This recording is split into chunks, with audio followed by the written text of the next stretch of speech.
Meron kayong lutuan? Opo, meron po. Ayun, sakto merong spaghetti yan.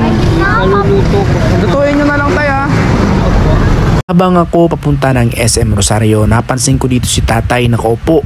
Humingi siya ng konting barya sa mga taong dumaraan sa kanya. Kaya naman mga ka-idol, nilapitan ko si tatay at tinanong ko kung taga saan siya. Sabi ni tatay, taga doon po siya sa Salinas, Cavite.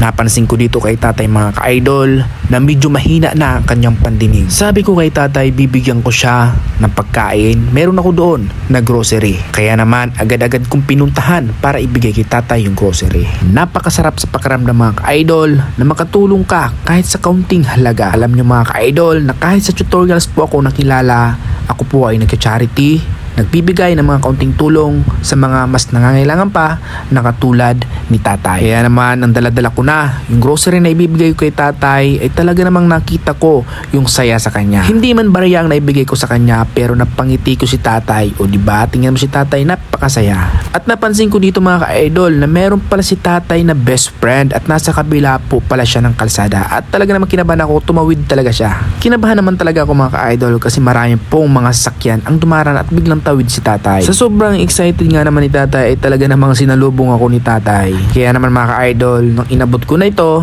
ay kinausap ko dito si tatay kung taga saan siya, kung bakit sila dito nakarating. Kasi mga ka-idol ay humingi sila ng konting barya at sila nga po ay magkasama. Kung tayo mga ka-idol ay meron mga best friend ay syempre meron din sila. Merong mga ano yan, merong mga may spaghetti yan. Meron ka ba lutuan sa inyo? Meron kayong lutuan? Opo, meron po. Ayun, sakto merong spaghetti yan. Maluluto po. Lutuin nyo na lang tayo. Opo. Saka yun si tatay. So okay na yung lilimos kaysa nagnanakaw, no? Oo. Diba tay? So maraming dinadaanan si tatay, pasin mo tayo.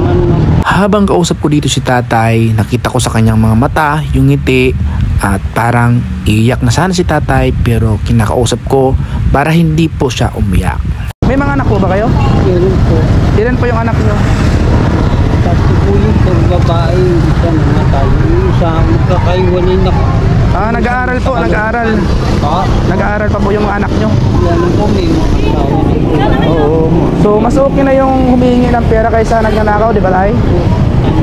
So ayun, so paano yan tay? Salamat tay ah. At dito na nga mga ka-idol, nagpaalam na po ako dito kay tatay dahil meron pa pong pupuntahan at nilapitan ko na rin si tatay para magpaalam. At meron pong nag-abot pa sa kanya na si ate, napakabait naman. Shout out po sa iyo ate. Maraming salamat po sa lahat ng mga nanood at sumusuporta sa aking Facebook page. Naway mas marami pa po tayong matulungan. So yun lamang po, God bless po.